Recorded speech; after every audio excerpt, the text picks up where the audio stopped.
This episode is brought to you by LifeLock. Between two-factor authentication, strong passwords, and a VPN, you try to be in control of how your info is protected. But many other places also have it, and they might not be as careful.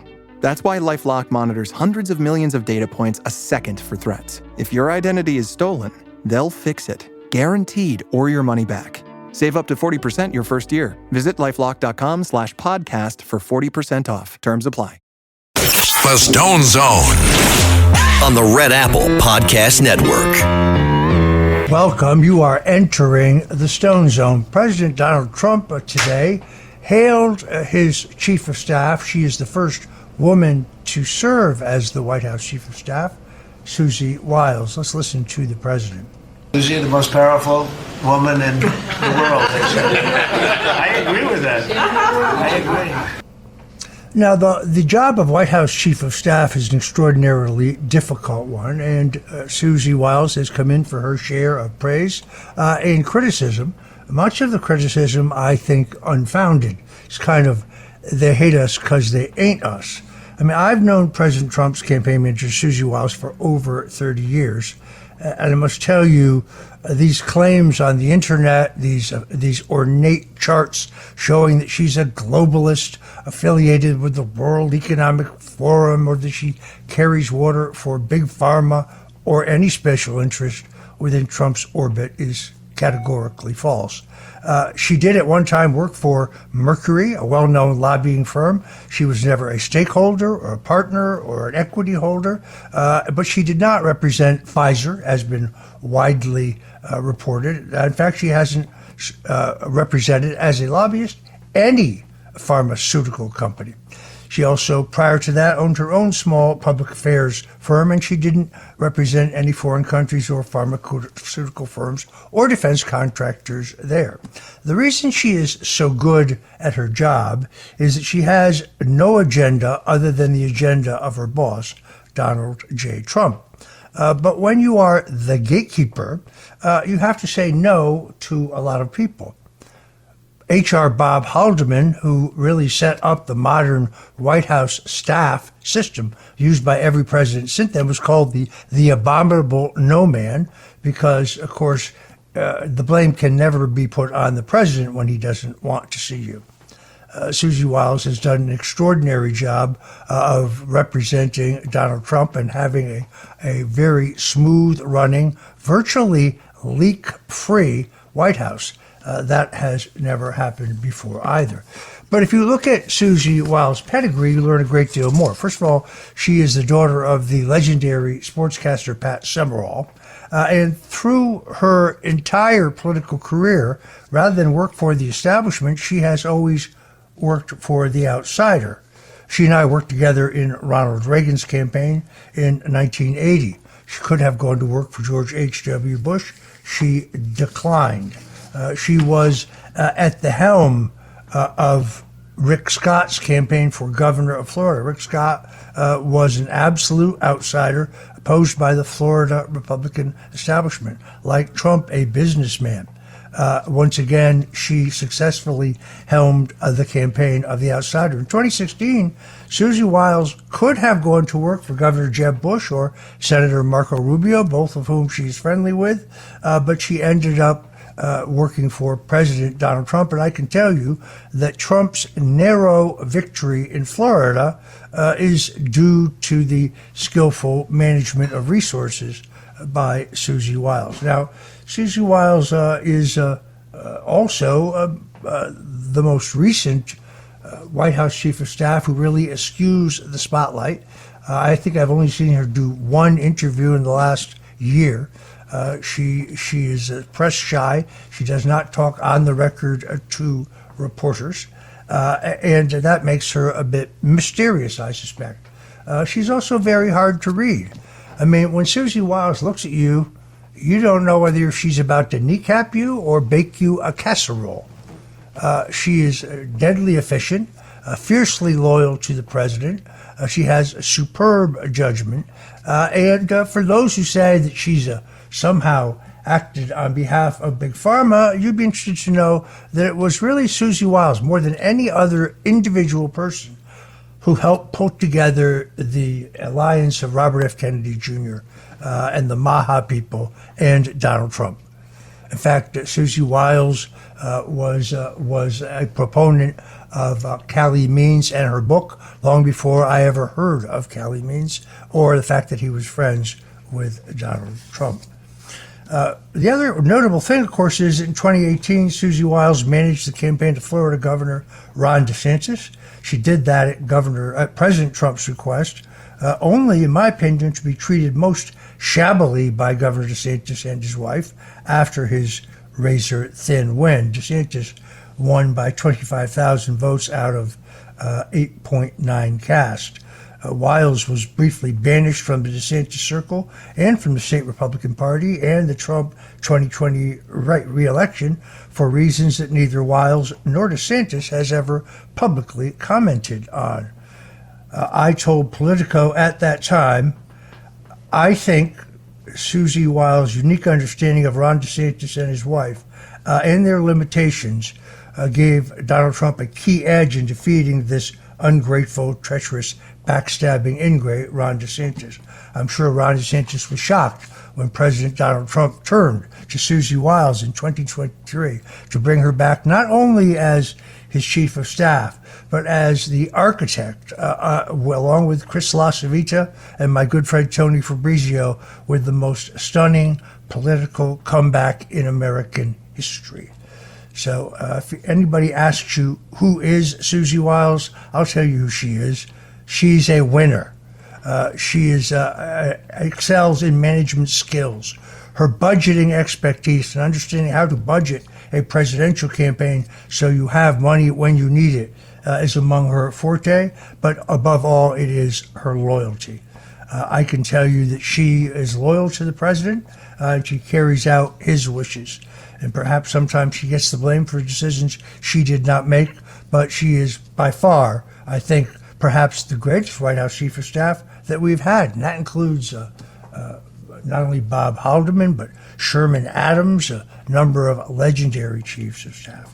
Now you know who Susie Wiles is. President Donald Trump gave a speech honoring soldiers on Tuesday, discussing his decision to deploy troops to Los Angeles to stop the anti-ICE riots. Generations of Army heroes did not shed their blood on distant shores only to watch our country be destroyed by invasion and third world lawlessness, Trump told in an incredible speech at the Army base in Fort Bragg, North Carolina. What you're witnessing in California, the president said, is a full-blown assault on peace, on public order, and on national sovereignty carried out by rioters bearing foreign flags. Trump added his administration would liberate Los Angeles. Trump's visit to Fort Bragg, home to some 50,000 active duty soldiers, came on the heels of his move to deploy 700 Marines and 4,000 National Guards troops to Los Angeles in response to riots over the deportation of violent illegal aliens. The governor, Gavin Newsom, immediately challenged the president's authority to mobilize the National Guard, saying that he, as governor, had not requested the Guard. Obviously oblivious to the long history of this, some folks listening to this will remember when Governor Orval Faubus of Arkansas was ignored, and Eisenhower sent the troops to Arkansas to desegregate that state, or when John Kennedy sent National Guard troops to Alabama over the wishes of Governor George Wallace. That's where Gavin Newsom is going to end up, in the dustbin of history with George Wallace. The California Democrats have tried to insist that the protests are peaceful, but our eyes show us otherwise. Burning cars, demonstrators flinging rocks, chunks of cement, bricks, bottles, little baggies of feces and urine at ICE agents and local and state police officers. The president said that the military deployment was needed to protect federal property and personnel, and indeed, the original demonstration surrounded a federal courthouse, which was, among other buildings, set on fire. I mean, California's insane Democrat-led state government tried to sue, and they were immediately pushed back by the appeals court, who insisted that the president has the authority to send in the Marines. There was a hearing on this today. It is unbelievable that the president continues to call out Gavin Newsom. Newsom is trying to use this horrible situation in Los Angeles to reboot his political prospects. I mean, based on his record, the soaring crime, the out-of-control taxes, the widespread drug addiction and homelessness in California, he doesn't have much of a record to run for president on. He also had the minor problem of Kamala Harris, the former vice president, now mulling a gubernatorial bid of her own. She would certainly be in his way, although Gavin Newsom is a Getty, so he comes from incredible personal wealth. He could finance his entire campaign. After he's giving his speech in Fort Bragg, President Trump and Defense Secretary Pete Hegseth took part in the long-scheduled commemoration of the U.S. Army's 250th anniversary, watching soldiers demonstrate a Special Forces assault and use a long-range missile launcher. It was the first in a series of celebrations of the Army anniversaries involving Trump, ahead of what is going to be what they're now calling the Big Beautiful Parade. This is the first major parade in Washington on a Saturday. The Army was established 250 years ago on July 14, 1775, and more than a year before the Declaration of Independence. I am really tempted to hop a plane and go to the Big Beautiful Parade. Speaking to reporters earlier on Tuesday in the Oval Office, Trump warned again against demonstrations at the parade. Some radical groups have announced that they will attempt to disrupt the parade, but Trump says they're going to be met with a very big force. Donald Trump is not a man to trifle with. Well-funded activists and a coordinated social media campaign helped spark that pro-illegal migrant protest on Friday that descended into days of violence, injury, property damage, and rioting in Los Angeles. Left-wing groups posted calls to action with a location to gather on Friday in unison after the arrest of a local SEIU union leader on Friday. The subsequent uprising echoes scenes of the Black Lives Matter riots. Remember those of 2020, which brought activists such as professional legal observers into the streets during a wave of protests that led to fires, looting, vandalism, and over 54 deaths. $2 billion worth of property damage in the 2020 riots. President Donald Trump decided then to let the governors individually decide when to and if to bring out the National Guard. Governor Tim Walz, notably, is one of those who delayed, which is why you had so many injuries, so many deaths, and so much damage in Minneapolis, St. Paul. It is obvious to anyone who looks at this that what we're looking at, these are not indigenous grassroots uprisings of people who are unhappy with Donald Trump's record. This is nothing less than an attempt to destabilize his administration through violence. The co-sponsors of the No King rallies, which I predict to you will descend into violence, are the Party for Socialism and Liberation, backed by a private billionaire by the name of Neville Roy Singham, who's donated over $20 million to such radical causes. Also, the Democratic Socialists of America, the largest socialist group in the country, they actually get $280,000 from our own federal government. Can you believe that? We're financing people who are attacking the country. There is also Indivisible. They reported nearly $2.5 million in funds in 2024. Their fundraising remains somewhat opaque, but I think it should be examined. And then the 50501 movement, which is another leftist grassroots radical organization. I think Kash Patel, the FBI director, needs to be looking at every one of these because those pallets of bricks are coming from someone. Those legal observers and the lawyers standing by to bail out those who are arrested, they are coming from someone. You're in the Stone Zone. Don't go away, because we'll be right back. The Stone Zone on the Red Apple Podcast Network. The Stone Zone on the Red Apple Podcast Network. Here's a piece of good news. The U.S. House of Representatives voted on Tuesday to scrap a Washington, D.C. law permitting non-citizens to vote in local elections and overturning another local law curtailing law enforcement liability protections. In a 266 to 148 vote with one present, the House moved to nix the 2022 Local Resident Voting Rights Amendment Act that would ensure that only U.S. citizens can vote in D.C. elections. D.C., of course, is not a state. It is a federal protectorate, so why non-citizens should be allowed to vote seems like a pretty common sense question to me.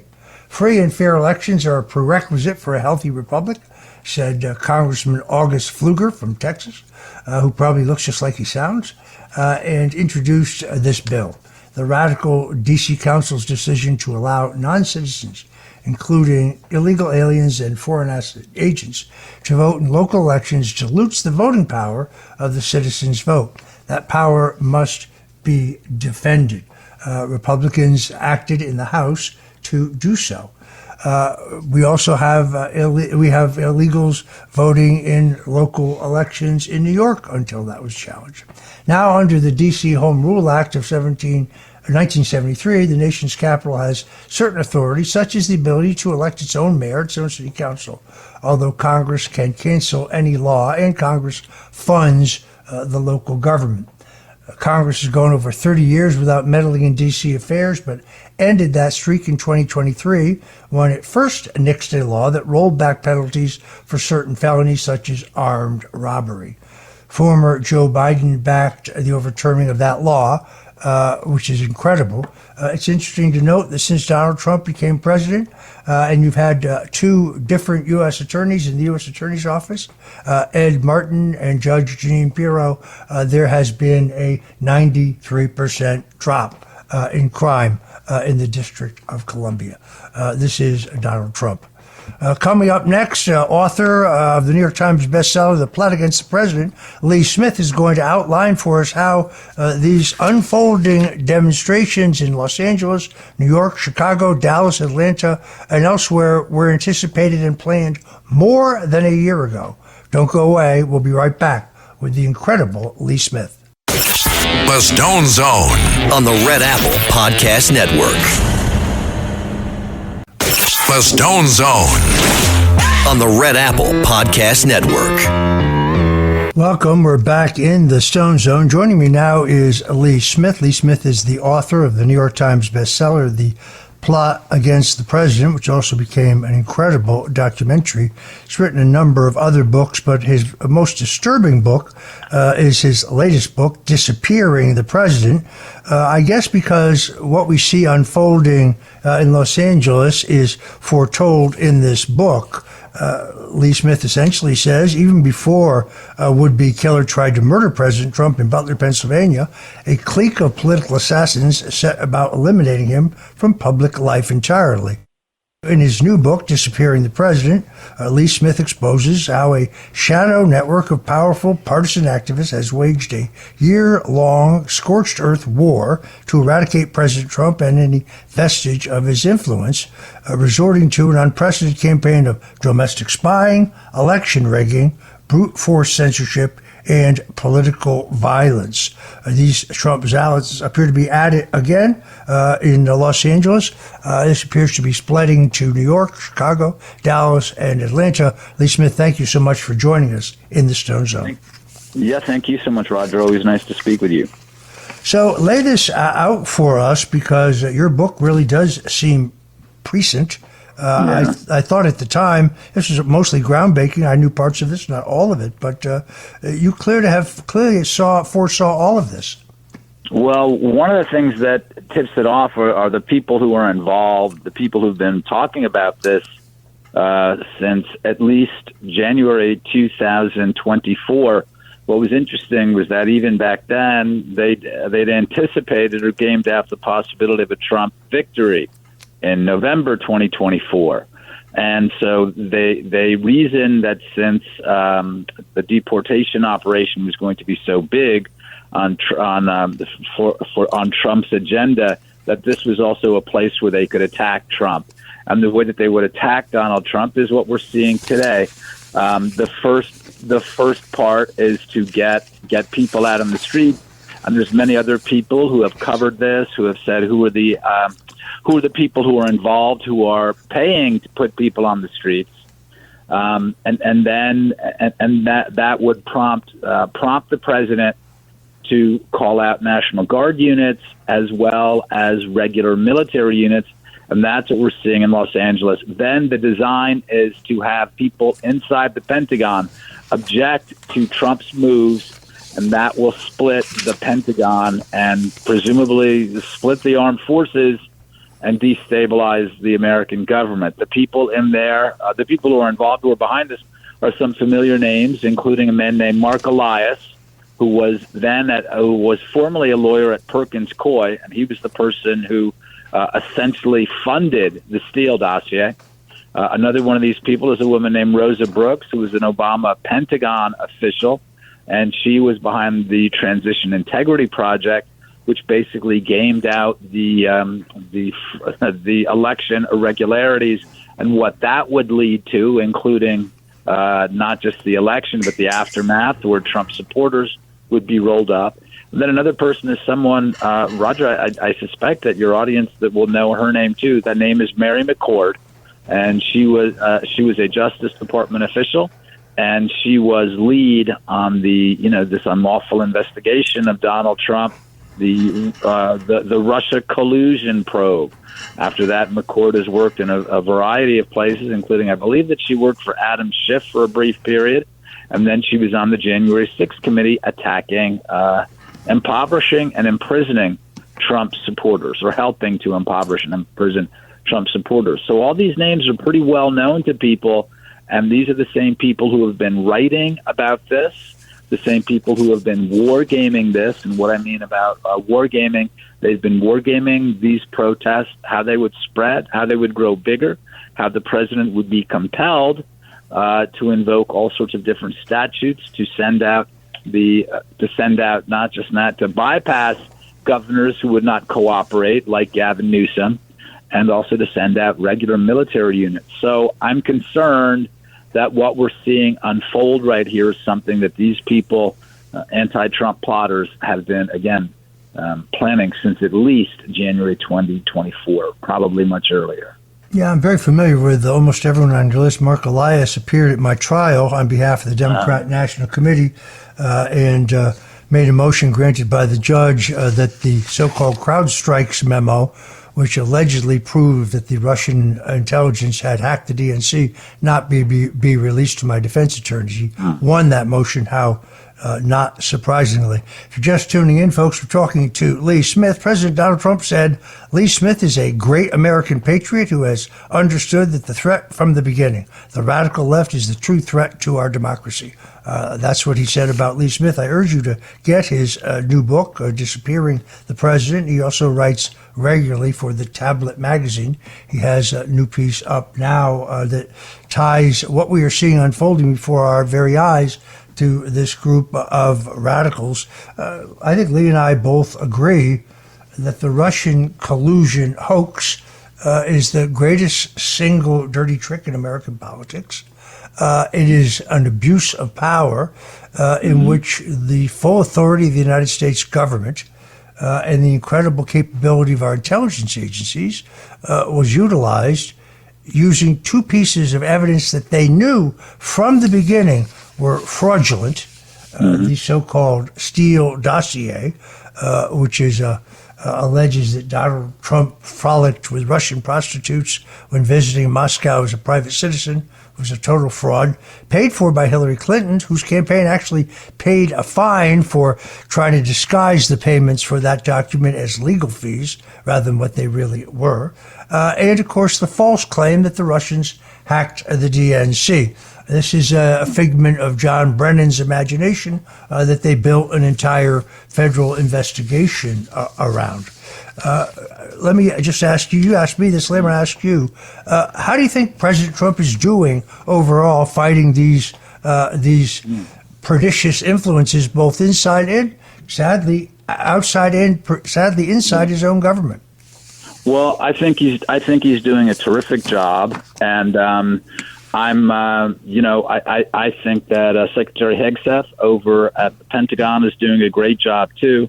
And, there's been some issues over there, not due to the secretary himself, but there's been some people who appear to be leaking against them or trying to hurt him. So I'm just concerned looking at this particular operation, since the Pentagon is part of the target, and this is how these people, they gamed it out.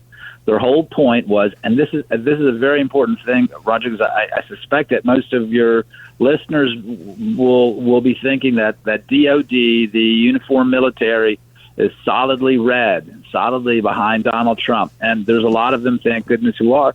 But there's also a lot of people in there who owe their rank to the Democrats, and these people have been curated to become good blue Clinton, then Obama Democrats. That's been going on for about 25 years.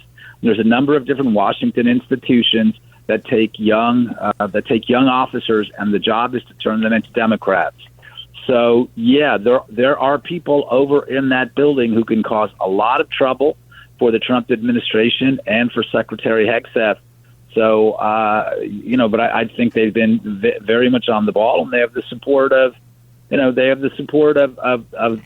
God-fearing, patriotic Americans who think it's a terrible thing that even if they don't love Los Angeles or New York or Chicago, think it's a terrible thing that our beautiful American cities are being turned into dangerous, squalid, third world cesspools, and that this violence is a terrible thing. So that they know they have the support of Americans. Yeah, you're absolutely right about the fact that it is entirely outdated thinking to believe that there are people inside the upper, middle, and to a great extent even the lower levels of our military who are not leftists, not globalists. I mean, Barack Obama, over his 8 years, systematically retired. He promoted those who were globalists. He retired those who were just straight-ahead soldiers without any political beliefs, or anyone who, God forbid, leaned right or maybe revered the Constitution. So, and this is not just true, sadly, of our military, but Donald Trump is still dealing with a captive government. I mean, he may name the U.S. Attorney General, for example. He may even name the U.S. attorneys in a given jurisdiction, but everyone working below that interim U.S. attorney is a leftist Democrat activist or a careerist who is a Democrat posing as a civil servant. And turning around the government, it's like turning around an ocean liner. So let's take Kash Patel, who's both a friend of yours and a friend of mine, a very good man, I think uniquely qualified for the job of FBI director, largely because he not only served as a government prosecutor, he was the chief of staff of a major department, the Department of Defense, demonstrating he has the administrative experience, and he was, of course, the man who led the Russian collusion investigation for Congressman Devin Nunes, who was my first choice for vice president with Donald Trump. Not that I don't like J.D. Vance, but I was for... That's right. I remember you saying that now. That was great. I think, speaking to former Congressman Nunes, once he started seeing that groundswell of support, he was surprised and honored, and I think he wanted nothing to do with it. But I remember that now. I'm so glad you mentioned that. Yeah. Well, I think he is uniquely qualified, and I'll tell you why. There are very few people who go to Washington for as long as he was there and rise to a powerful position, as he did as the chairman of the House Intelligence Committee, who don't lose their souls. Devin Nunes is the same guy he was when he left for his first term for Congress. He's a patriot. He's a nationalist in the sense that he loves his country. He reveres the Constitution. You can't buy him if you're a lobbyist, so don't even try. He's person of enormous integrity and common sense. Now, that's how John McCain was when he left for Washington as a member of the House. And look at the way he ended up. Yeah. No, I think he would have been a great vice president. Who knows? He may yet be a great vice president someday. Yeah. He's a relatively young man. But you make a larger point here, and that is there has been this kind of shadow operation that includes Norm Eisen and Andrew Weissman, also known as the single most corrupt prosecutor in U.S. history, along with Mary McCord and these others who are operating, I think, in violation of the Constitution and to abuse their power in the Biden administration, try to lock up Donald Trump, put him in jail, try to bankrupt him, try to keep him off the ballot in all 50 states. They call it lawfare, and they're right back to it. Norm Eisen, who has to be one of the most odious characters I've ever seen, bragging the other night on how many lawsuits that he's filed. So what they do is they go forum shopping. So they look for a jurisdiction that has a particularly left-wing activist judge, and then they go there with litigation, which has already been decided in other jurisdictions. So, for example, President Trump has the authority to return a violent, illegal immigrant to their home. He has that constitutional authority. Yeah. But in D.C., they try to tell him that he didn't. He has the authority to negotiate tariff deals with other nations. But the International Court of Trade in Manhattan, New York, that's a good one, Lee. I never even heard of them before. They popped up and said, no, he didn't. Now, ultimately, the courts have, when we get to the Supreme Court, in every case so far, the courts have ruled for the president. But all of this is designed to delay the president's success. And when you add it to the refusal by the head of the Federal Reserve, Jerome Powell, who is acting politically to refuse to cut interest rates, even though the inflation rate today is almost exactly where it was when they cut them for Joe Biden, you see that what this is really about, which is to say, to stop Donald Trump's agenda, to derail, defund, or dismiss the fundamental changes the American people voted for in the last election. It's terrible because look, I mean, of course there are political rivalries, there are political enemies, and I guess that's not surprising that people would target their enemies. But the fact is, look at how many American people are hurt by this. I mean, you're talking about refusing to lower the interest rates. I mean, there's young families who'd like to get a house, or someone needs a new car, or someone wants to get a used car. And, it just helped people out. And what we're talking about, something even worse because of the violence involved in these protests. And look at these animals sending dangerous, violent people into the streets to hurt the Donald Trump agenda. How many Americans are going to get hurt by this? I mean, actually pay a physical price. Businesses are being destroyed. People are being threatened. It's just a terrible thing they're doing. And it's really just more evidence that these people are effectively, if not in reality, communists, right? They're total disconcern for other Americans. It's just despicable. All right, if you're just tuning in, folks, we're talking to Lee Smith, the New York Times best-selling author, and we'll be right back with more of his political observations. He kind of connecting the dots for us here in terms of who is funding this insurrection that's taking place in America. We'll be right back. The Stone Zone on the Red Apple Podcast Network. The Stone Zone on the Red Apple Podcast Network. And you're back in the Stone Zone. We're talking to Lee Smith, the author of the New York Times bestseller, The Plot Against the President. His latest book, even more disturbing, Just Disappearing the President, really a synopsis of the last several years of lawfare in which our constitutional system was bent, particularly in New York State. Remains to be seen whether Letitia James, the Attorney General of New York, among those trying to derail Trump's reelection by prosecuting him under a law in which no one else has ever, in the history of the state, been prosecuting him specifically because she claimed that he inflated the value of his assets in order to obtain real estate loans that he paid back in full, and where those lending the money made $40 million in interest. Every one of them said they would do it again. The most bogus case I have ever seen. Lee, how's this all come out? In other words, I think that the president, I think he's got an incredible constitution, incredible energy, but the far left is really embedded here.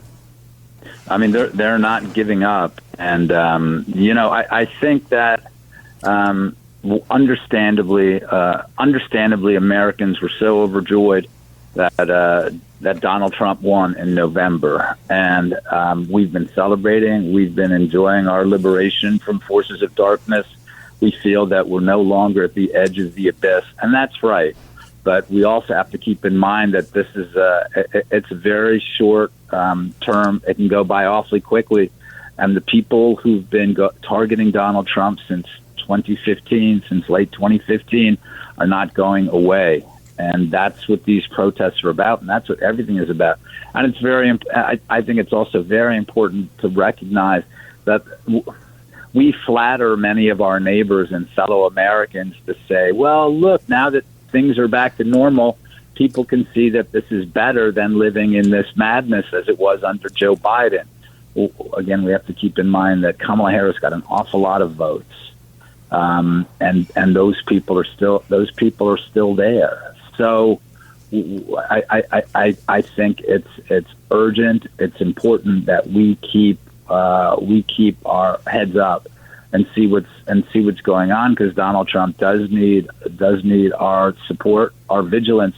Our country needs our support and our vigilance, because again, the people who have been targeting Trump for the last decade are not going to give up now. For them, it's going to get more urgent, more serious, and open borders is it's a crucial issue for them, just as it is for us, for normal Americans who think that, if you want to come into the country, you should do it legally.